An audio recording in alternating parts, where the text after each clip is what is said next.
Hey y'all, welcome back to my channel. So today I'm gonna be doing my nails. I cut them down and they look a mess, but I'm gonna be doing my nails and my toes as well. I have to, of course, soak these off.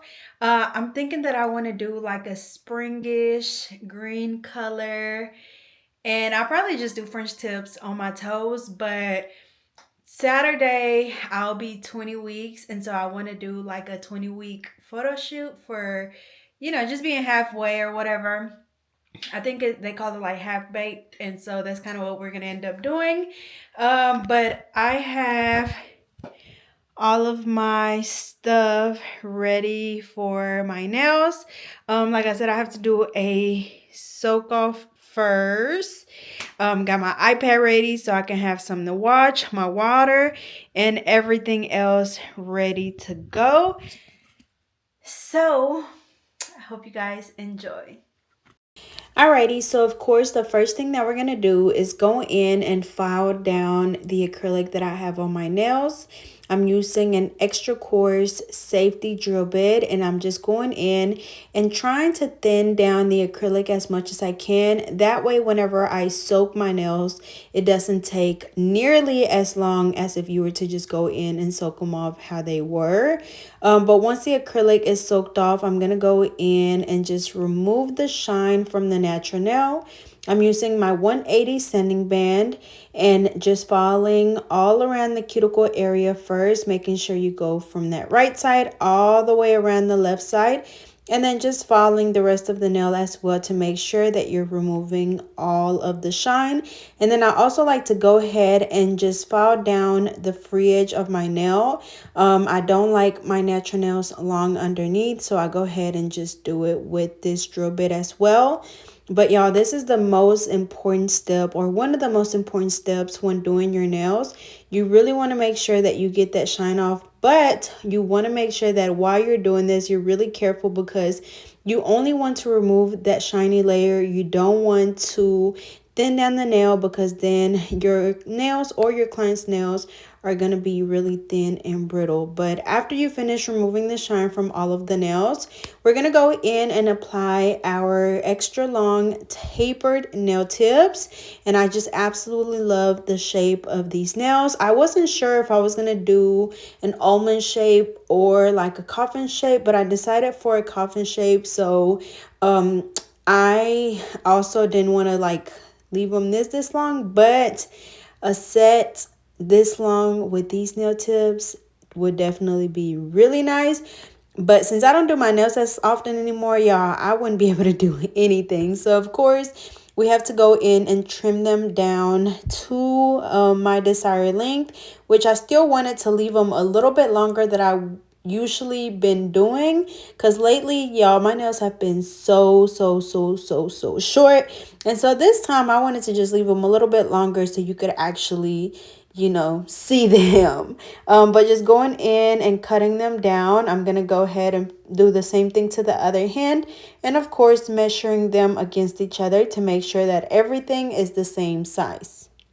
So after I finish applying all of the nail tips, cutting them down, and then making sure that I measure them, I go in with my straight edge nail clipper. It is a straight edge, and I'm just cutting a little bit of the side off, so whenever I go in to shape my nails, I don't have to do as much filing. But to shape my nails, I'm using a 100 nail file, and I'm just making sure that when I'm filing, I'm keeping my file as straight as I can, and also positioning my file right against the nail and just going back and forth and watching what I'm doing to make sure that I don't overfile on one side more than the other. And then of course filing the free edge as well to make sure that it's nice and straight and a crisp shape. And we're going to go ahead and do this on all of them. So like I said, I'm just cutting the sides. Now this is optional, but like I said, I do feel like it saves me time and it saves some of that work off my wrist, because after you've been doing nails for so long, your body starts hurting in different places. And for me, it's my wrist. So if I can find a way to save my wrist a little bit here and there, I definitely would do just that. But like I said, we're going to go in and file all of the nails into a carving shape, and then we'll move on to the next step.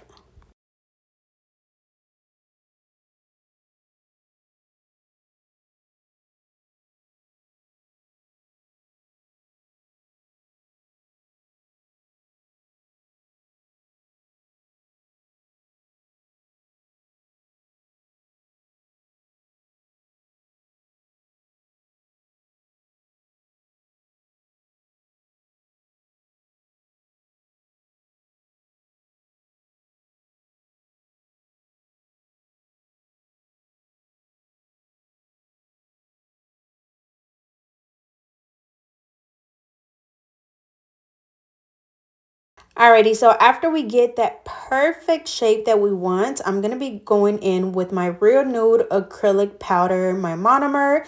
I have my NC dehydrator and primer. I'm going in with the dehydrator first. This is going to remove any oils left on the natural nail, and then the primer is going to help the acrylic adhere better to the natural nail. So just applying both of those on the natural nail only. And for this set, it is going to be like a springish set. So I'm gonna also be doing some green flowers. I'm gonna be doing an ombre nail, some gold flakes, and all of these products, oh, and some glitter. But all of these products are available on my website, which is Get Nail 32. The brush that I'm using is my number 14 acrylic brush, which I absolutely love. But as you guys know, whenever I'm applying acrylic, I try to stick to a certain method, which is usually the 4-bar method. So that way you're not just applying acrylic everywhere and just end up with either like really thick nails or too thin nails. And so I'm going in and just placing my first bead right in the middle where the natural nail and the tip meet. I pat it down and then very gently brushing it out to make sure that everything is nice and smooth. And then as you guys can see, I brush the sides and the free edge as well to make sure that the acrylic is not taken away from my shape. So once we finish applying the acrylic, we won't have to do so much filing. But next, I'm going to go in and place my second bead right at the tip. So right below that first one. Same thing, very gently patting it down. And then I'm going to start just brushing it a little bit and just trying to blend everything in with each other.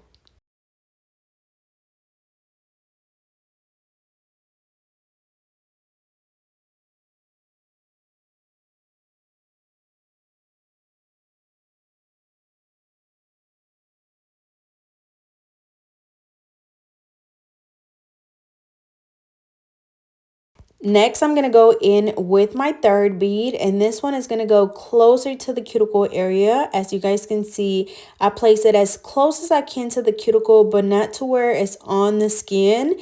And then same thing, I just pat it down and then brush it down to blend it in with the other two beads. And then also just a reminder that when you're working with acrylic, you want to make sure that you're cleaning your brush off a lot in between strokes, because you don't want that acrylic to get stuck to your brush, because once it does, it's going to start building up in your brush, and it's going to be a hot mess, and you're not going to be able to apply your acrylic smoothly how you want. I did go in and add a smaller bead right in the center because I felt like it was a dip. So make sure that as you're working, you are paying really close attention to the structure of the nail. You want it to be, of course, a little bit thicker around that apex area and then thinner as it goes towards the tip. And so if you see that there's any little lumps, you can most definitely go in there and add more acrylic wherever it's needed. But like I said, I like to stick to the 4-bar method and then just add more wherever it's needed. But say that you apply 3 beads and you have a nice structure, then there's no need to go in and add a 4th bead. Like I said, I just like to go in with this method because it helps beginners just kind of know where to apply acrylic instead of just going in and applying it everywhere. But this is basically going to be the same technique for this next nail. Like I said, first bead right in the center when the natural nail and the tip meet, patting it down, brushing it towards the tip, being really gentle because you don't want to go in and brush too hard and then you're brushing all of the product off the nail, and at that point you're just wasting product. Then going in with the second bead and doing the exact same thing. The third bead is going to go closer to the cuticle and then, or right behind these two, closer to the cuticle, and then the third one will go as close to the cuticle as you can get it.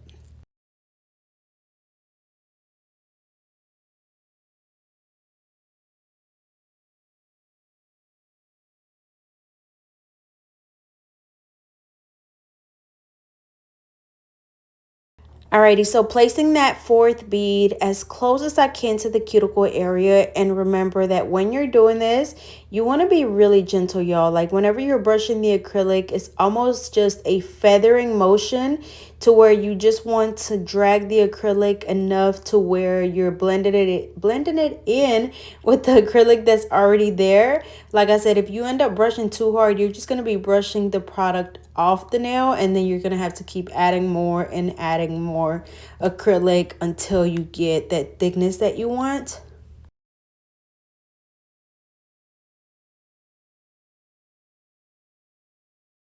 So next we're going to be doing the middle finger, and for this one I'm going to be doing an ombre with the nude and green. But whenever I'm doing ombre, I like to go in with a thin layer of just clear, so whenever I come in and do a fill next time, I can just file down the green and the nude and fill it in or rebuild it with whatever other color I want. Unless you're just going to keep the ombre for however many sets, but I like to just go ahead and take it off. And like I said, once I file that down, the clear will be there. So I'm going in with the green first, only applying it to the tip. And also, as you guys can see, I like to work with a little bit of product and then just add more wherever it's needed. Because if you go in initially with like larger beads, you're going to end up with really thick nails, and then you're going to end up having to do a lot of filing. So I suggest just going in with smaller beads and then just adding a little bit more here and there wherever it's needed, to prevent from just ending up with really thick nails. But after I get a nice layer of the green, I go in with the nude color, and again, this is the real nude acrylic, and I'm just placing that acrylic closer to the cuticle area, and then also placing a smaller bead right in the center to just blend both of the colors together. And then after that, I'm just going in with the clear to just encapsulate everything and make sure that whenever I file, I'm not going to be filing off too much of the nude or too much of the green.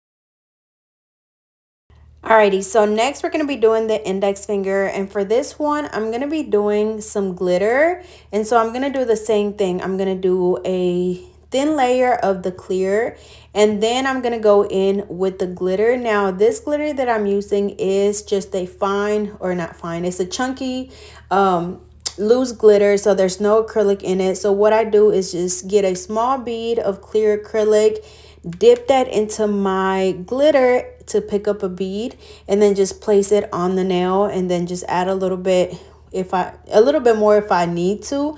But I just wanted a very, very thin layer of the glitter, just so the nail wouldn't be completely clear. And then I'm going in with some gold foil pieces, and after that I'm going in with some dried flowers. And usually I try to do like a small bead of clear acrylic first and then place the flower on there, but it wasn't staying, so I ended up going in with some of my KDS glue and just gluing them down.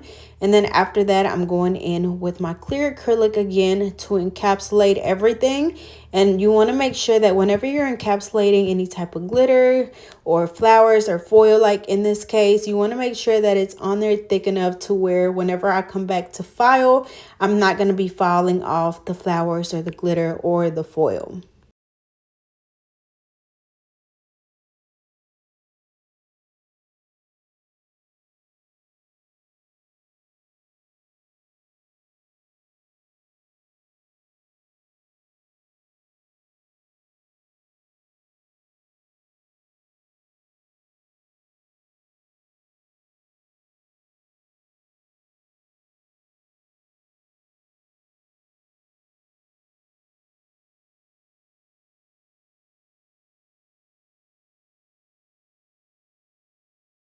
And lastly, for the pinky, I'm just going to be doing this nail all clear with some glitter and foil. I wanted to keep it just a little bit more simple, but I also didn't want to do more nude. And so that's why I opted for just doing this. But same thing, I just went in with a thin layer of the clear acrylic.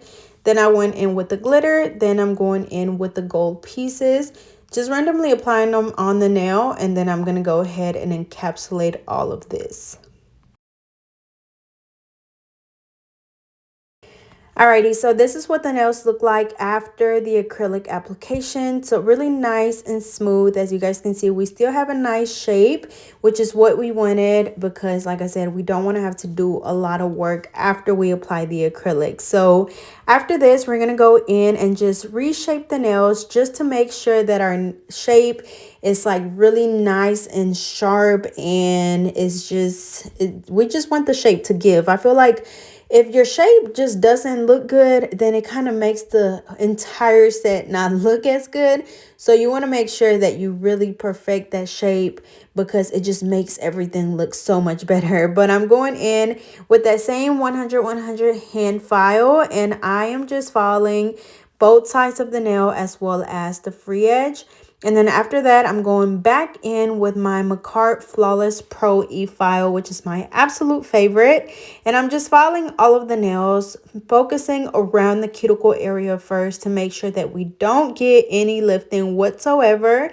And then also just filing the rest of the nail to make sure that everything is nice and smooth, which usually it is. But if I do have any little imperfections or any little areas that just need to be filed down a little bit more, then I go in and do so. But while I'm doing this, I'm turning my finger whichever way to make sure that I'm able to see every little imperfection if there is any, so I can file wherever it's needed. But I'm going to go ahead and do this on all of them. And during this time, I am using my e-file at about 8,000 RPMs, but all drills are different. So just adjust the speed to whatever you feel comfortable using it at.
Alrighty, so after we finish filing all of the nails, I'm going to go in with my buffer, and this is just going to get rid of any of the scratches left on the nails from the hand file or the e-file. So make sure that you buff them really, really, really good.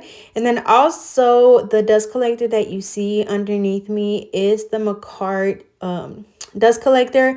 I'm not quite sure if they still sell it. I want to say I looked it up on Amazon not too long ago and I couldn't find it, but it is the McCart dust collector. But yeah, so I'm just not dusting, but I'm just buffing the nails really good. After this, I'm going to dust my hands off, clean up a little bit, and then go wash my hands so we can do the top coat. The top coat that I'm using is my NC gel top coat, and it is so shiny. I'm just going to go ahead and apply that on all of them. I was thinking of adding like some bling and stuff, but now that I have my cookie business, y'all, I be so paranoid. Even though I wear gloves, like literally for everything while I'm making cookies, I still be so paranoid that a stone is going to fall somewhere and it's going to end up in a cookie or something. So I just rather not have any bling on my nails at all. So that's why I'm just going in and doing a top coat and of course curing each hand for 60 seconds. Alrighty, y'all, so here is the final look. I hope you guys enjoyed watching this video. Let me know what you guys think in the comments of the green. I think it came out cute, but just let me know down below and I'll see you guys next time.